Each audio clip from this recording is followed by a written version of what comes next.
ओम श्री गणेशाय नमः। श्री जानकी वल्लभो विजयते। बालकांड को आगे बढ़ाते हुए दोहा नंबर 264 के आगे। राम ने धनुष को तोड़ा है, सीता से नाता जोड़ा है। धनुष तोड़ सीता ब्याही, जनकपुरी में बाहर आई। तुलसीदास जी कहते हैं, श्री रघुनाथ जी के हृदय पर जयमाला देखकर देवता फूल बरसाने लगे। समस्त राजागण इस प्रकार सकुचा गए मानो सूर्य को देखकर कुमुदों का समूह सिकुड़ गया हो। देखी देव बरसहीं सुमन, रघुबर उर जयमाल। जनु बिलो की रवि कुमुद गण, सकुचे सकल भुआल। सियापति राम जय जय राम, मेरे प्रभु राम जय जय राम। नगर और आकाश में बाजे बजने लगे। दुष्ट लोग उदास हो गए और सज्जन लोग सब प्रसन्न हो गए। देवता, किन्नर, मनुष्य, नाग और मुनीश्वर जय जयकार करके आशीर्वाद दे रहे हैं। देवताओं की स्त्रियां नाचती गाती हैं, बार बार हाथों से पुष्पों की अंजलियां छूट रही हैं। जहाँ तहाँ ब्राह्मण वेद ध्वनि कर रहे हैं और भाट लोग कुल कीर्ति बखान रहे हैं। पृथ्वी, पाताल और स्वर्ग तीनों लोकों में यश फैल गया कि श्री रामचंद्र जी ने धनुष तोड़ दिया और सीता जी को वरण लिया है। नगर के नर नारी आरती कर रहे हैं और अपनी हैसियत को भुलाकर सामर्थ्य से बहुत अधिक निछावर कर रहे हैं। श्री सीताराम जी की जोड़ी ऐसी सुशोभित हो रही है मानो सुंदरता और श्रृंगार रस एकत्र हो गए हों। सखियां कह रही हैं, सीते स्वामी के चरण छुओ, किंतु सीता जी अत्यंत भयभीत हुई उनके चरण नहीं छूती। गौतम त्य गति सुरति करी, नहीं पर सती पग पान। मन बिहसे रघुबंश मनी, प्रीति अलौकिक जानी। सियापति राम जय जय राम, मेरे प्रभु राम जय जय राम। अर्थात गौतम जी की स्त्री अहिल्या की गति का स्मरण करके सीता जी श्री राम जी के चरणों को हाथों से स्पर्श नहीं कर रही हैं। सीता जी की अलौकिक प्रीति जानकर रघुकुल मणि श्री रामचंद्र जी मन में हंसे। उस समय सीता जी को देखकर कुछ राजा लोग ललचा उठे। वे दुष्ट, कपूत और मूढ़ राजा मन में बहुत तमतमाए। वे अभागे उठ उठकर कवच पहनकर जहाँ तहाँ गाल बजाने लगे। कोई कहते हैं, सीता को छीन लो और दोनों राजकुमारों को पकड़कर बांध लो।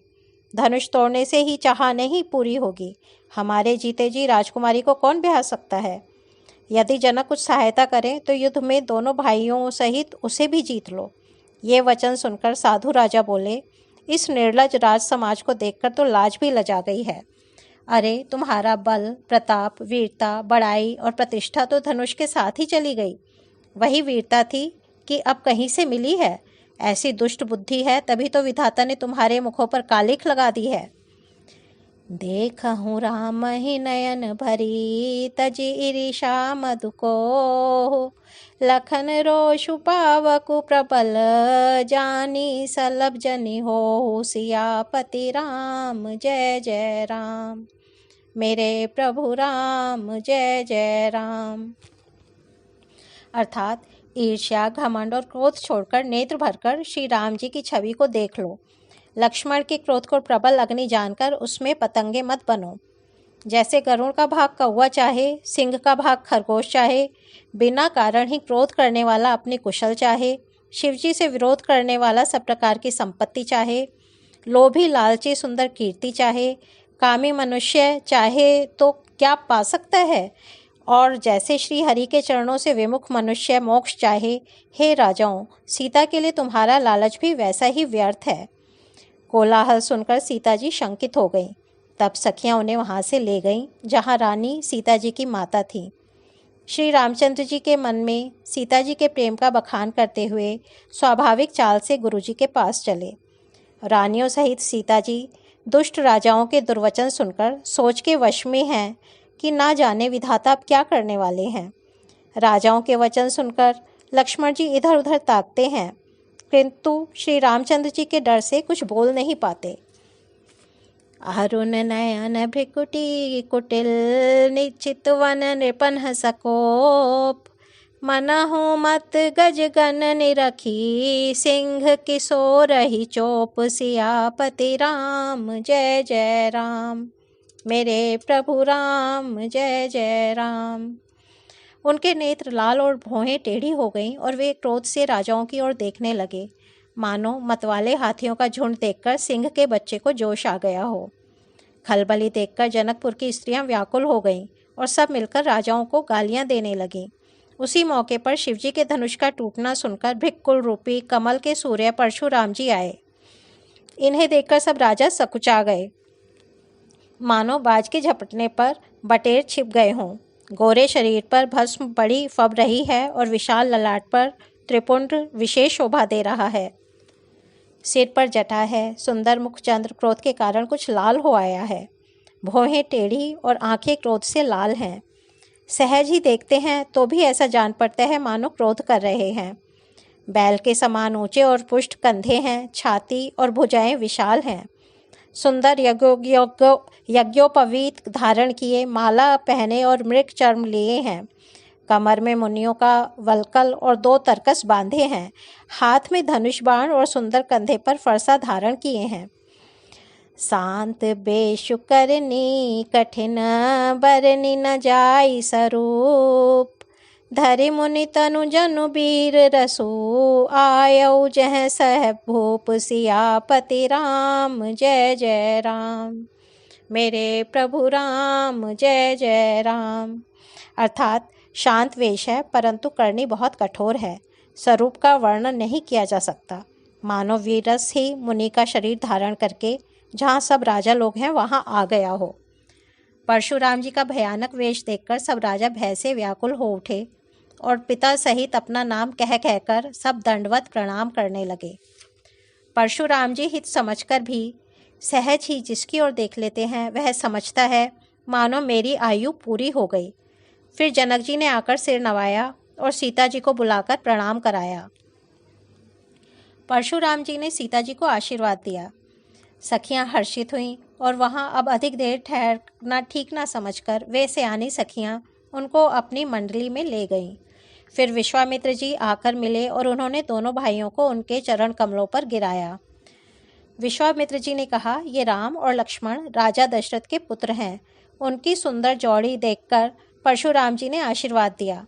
कामदेव के भी मत को छुड़ाने वाले श्री रामचंद्र जी के अपार रूप को देखकर उनके नेत्र स्तंभित हो रहे। बहुरी बिलो की विदेह सन कहूँ कहती भीर। पूछत जानी अजान जिमी व्याप्यउ कोपु शरीर। सियापति राम जय जय राम, मेरे प्रभु राम जय जय राम। अर्थात फिर सब देखकर जानते हुए भी अनजान की तरह जनक जी से पूछते हैं कि कहो यह बड़ी भारी भीड़ कैसी है। उनके शरीर में क्रोध छा गया, जिस कारण सब राजा आए थे। राजा जनक ने वे सब समाचार कह सुनाए। जनक के वचन सुनकर परशुराम जी ने फिरकर दूसरी ओर देखा तो धनुष के टुकड़े पृथ्वी पर पड़े हुए दिखाई दिए। अत्यंत क्रोध में भरकर वे कठोर वचन बोले, रे मूर्ख जनक, बता धनुष किसने तोड़ा? उसे शीघ्र दिखा, नहीं तो अरे मूढ़, आज मैं जहाँ तक तेरा राज्य है वहाँ तक की पृथ्वी उलट दूंगा।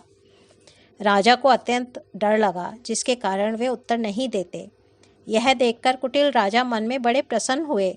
देवता, मुनि, नाग और नगर के स्त्री पुरुष सभी सोच करने लगे, सबके हृदय में बड़ा भय है। सीता जी की माता मन में पछता रही हैं कि हाय, विधाता ने अब बनी बनाई बात बिगाड़ दी। परशुराम जी का स्वभाव सुनकर सीता जी को आधा क्षण भी कल्प के समान बीतने लगा। सब है बिलो के लोग सब जानी जान की भीरु। हृदय न हर्षु विषादु कछु बोले श्री रघुबीरु। सियापति राम जय जय राम, मेरे प्रभु राम जय जय राम। अर्थात तब श्री रामचंद्र जी सब लोगों को भयभीत देखकर और सीता जी को डरी हुई जानकर बोले। उनके हृदय में न कुछ हर्ष था न विषाद। ॐ मंगल भवन अमंगल हारी, द्रबहु सो दशरथ अजेर बिहारी। राम सिया राम जय जय राम। राम सिया राम जय जय राम। आज बालकांड को यहीं विराम देते हैं, कल इसके आगे बढ़ेंगे। धन्यवाद।